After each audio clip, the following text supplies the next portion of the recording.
Tijdens onze volgende wijnfietsenroute ontdekken wij Land van Kalk en omstreken en wij starten bij Landgoed Overs.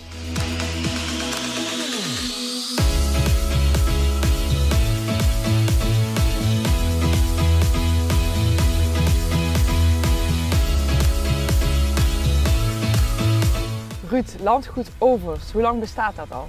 Landgoed Overs bestaat eigenlijk sinds 2001. In 2001 hebben we deze grond waar we nu vandaag op staan gekocht. Toen was het nog landbouwgrond.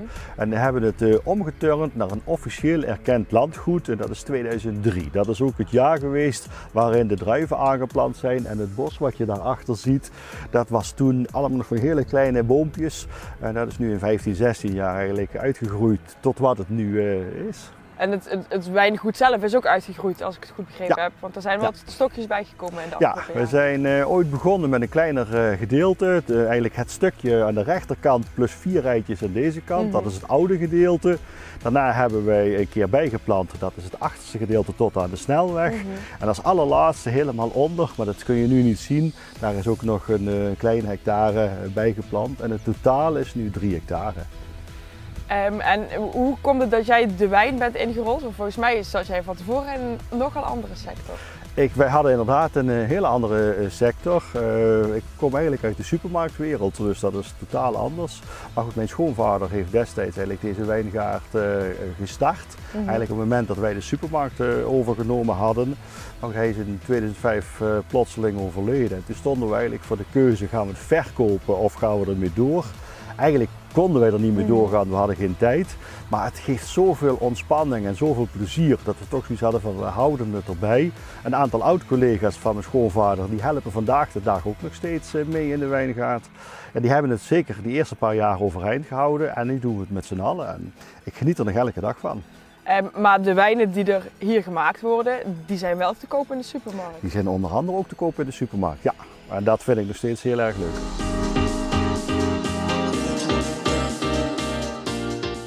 En in Voerendaal vinden we een wijndomein dat eigenlijk 2 namen kent, namelijk Sunset Hills en Kunrader Vallei.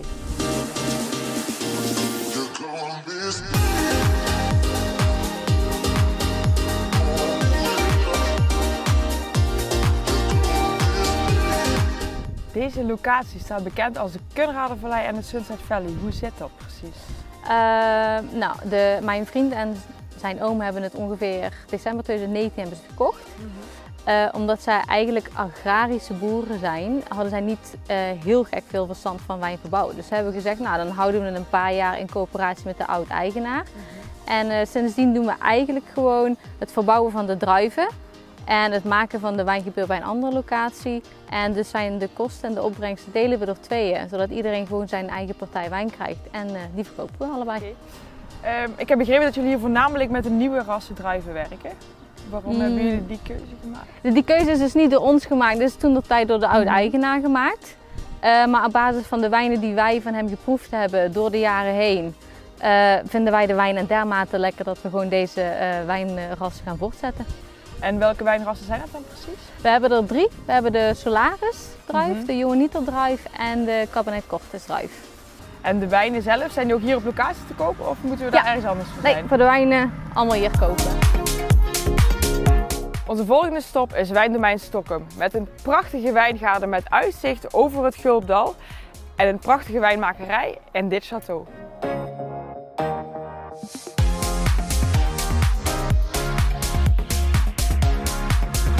Jeroen, jij hebt dit wijndomein overgenomen en ik kan me voorstellen dat je daar niet lang over hebt hoeven twijfelen met dit uitzicht.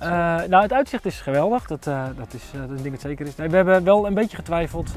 De druif die aangeplant is de Pinot Noir druif. Er staat hier alleen maar Pinot Noir. En dat is een druif die toch redelijk moeilijk te telen is. Dus je moet er heel veel moeite voor doen om een mooie rijp te krijgen. En ik had wel al wat ervaring met wijnbouw. Maar om dan gelijk 1,5 hectare Pinot Noir onder mijn hoede te nemen, daar hebben we toch wel een beetje over getwijfeld. Maar goed, na 2 nachtjes slapen hebben we toch maar besloten om het maar wel te doen. Wat was de doorslaggevende factor om dan toch hier wijnbouw te gaan bedrijven? Eigenlijk is alles hier aanwezig. Dus de bodem is goed, de helling is op het zuiden, je hebt een mooie plant. Nou, en ik heb ook wel de ambitie om een hele goede wijn te maken. Dus uiteindelijk ook zoiets van ja, als dit voorbij komt en ja, je pakt het dan niet, dan ja, heb je er later weer spijt van. Dus dat moest je dan maar niet doen. Dus vandaar dat we uiteindelijk toch besloten hebben om dit mee te pakken. En ja, sinds 2017 zijn we hier dus trots eigenaar van dit wijndomein. Wat maakt dat de grond hier zo geschikt is voor de wijnbouw en wat heeft dat voor een resultaat? Hoe merkt u dat in de wijnen die er uiteindelijk uit voortkomen? Nou ja, feitelijk is de grond hetzelfde als in de Bourgogne. Ik heb daar wat stenen liggen, die kan ik je zo wel laten zien. Je hebt mergel in de diepe bodem. Lus, een beetje kleiachtig, is de toplaag. Dan hebben we nog kiezels erin, we hebben vuursteen erin.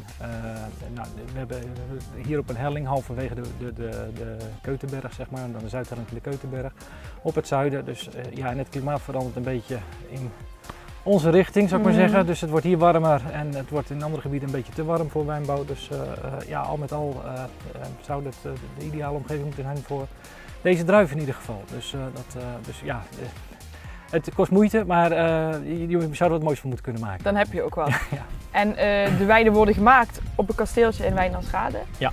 En daar zijn ze ook te koop? Onder andere zijn ze daar te koop. Dus bij de brasserie, daarnaast zijn ze te koop. We hebben regelmatig open dagen op zaterdagen in de zomer.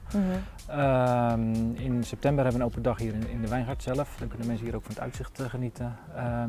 Ja, en we hebben veel IJzerhalte bijvoorbeeld, verkoopt onze wijn. We hebben veel restaurants die onze wijnen verkopen dus, en een aantal slijterijen. Dus, we richten ons wat minder op consumenten, wat meer op wederverkopers. Verscholen achter het tunneltje in het gehuchtje Schoonbron, dat hoort bij Schin op Geul, vinden we wijngaard Belle Source, dat gerund wordt door Willy en Huub.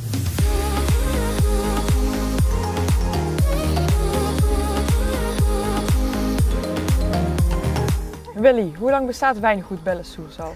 Ja, wijngoed Belle Source bestaat sinds 2006. Toen zijn we met z'n drieën begonnen, hebben dit stuk weiland hebben wij ingericht, helemaal zelfstandig. En uiteindelijk hebben we in het voorjaar 2007 onze eerste stokken geplant. Inmiddels wordt er heel erg veel Chardonnay geplant in Limburg, maar ik heb begrepen dat jullie een van de eerste waren.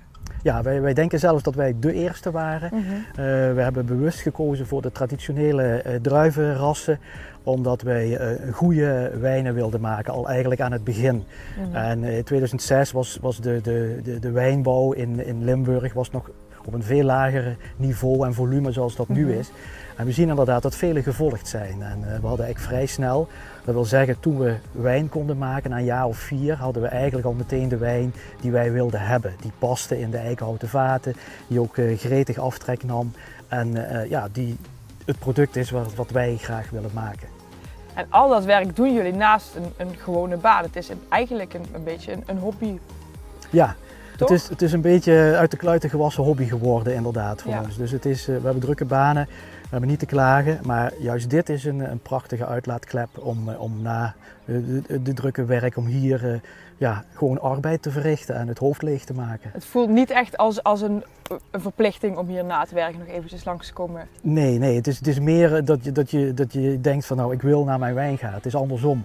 Het is zeker geen verplichting, dat zou niet kunnen. Er zitten zoveel uren in en het is een geweldige drive om iets moois ervan te maken. En ja, kijk om je heen. Het is een fantastische plek om je hobby te bedrijven. Dus.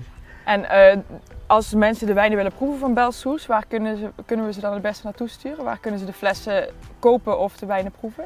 Ja, de bestelling kan altijd via de website of via een belletje naar ons. Er zijn wat restaurants in het dorp en ook buiten het dorp die de wijn op de kaart hebben. Dus zo gaat het meestal. Mensen komen hier, ook toeristen, die komen van heinde en ver, proeven onze wijnen en die melden zich bij ons om iets mee te nemen terug naar alle streken van Nederland en daarbuiten. Aan de rand van het dorpje klimmen vinden we wijngaard Kruisboom, een bijzondere wijngaard waar bijzondere wijnen gemaakt worden.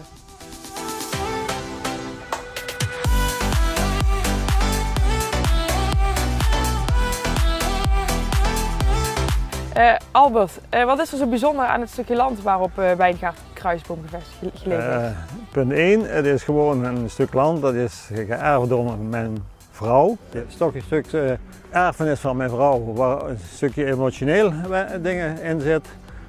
Met die medaille, met die medaillon. Dus toen wij begonnen te planten in 2008, of de voorbereidingen, 2008, toen is hier een vriend van mijn dochter met een metaaldetector over het veld geweest, was het nog helemaal open en bloot, dus gewoon niet bewerkt. Want hier is in de oorlog behoorlijk wel geknald hier op de kruisboom. Hè? Dus, en die dachten nog wat oorlogstuig te vinden. Nou, je had gevonden wat kogels, fietsenplaatje, hoefijzers, deurscharnieren. En ook op een gegeven moment kreeg je met die medaillon aan die dek te hangen. En dat wij wrijven, dat is geen ijzer, dat is koper. Hebben we laten onderzoeken van dingen. Die medaille komt van Schapenheuvel. Schapenheuvel was 60 jaar geleden Franstalig, daarvoor staat het ook Franstalig op. Maar mijn vrouw, die was 3 jaar oud toen ze haar vader verloor. En die is in de 17 september 1944, toen Klimmen bevrijd is die verongelukt. Toen we dat vonden, die medaillon, ja, die kan alleen maar van haar vader zijn. Bijzonder. Bijzonder. Ja, dus ja, dat was ook altijd een bijzonder stuk. Dat geloof ik. De kruisboom. Ik word er nou nog emotioneel van, maar dat maakt niet uit. Dus, U maakt complexe wijnen en dat wordt gewaardeerd, want volgens mij zijn de wijnen van de Wijngaard Kruisboom bij gerenommeerde restaurants op de kaart terug te vinden. Ja. Welke restaurant staat u op de kaart bijvoorbeeld? Hij staat sowieso bij Da Vinci in Maasbracht, bij Mes-Amis in Maastricht, bij Hotel Ter Worm in Heerlen, bij Interscalde in Kruiningen, dat is in Zeeland. Dat is ook via allemaal gekomen, dus maar zeggen, want ja, het praat zich gewoon door.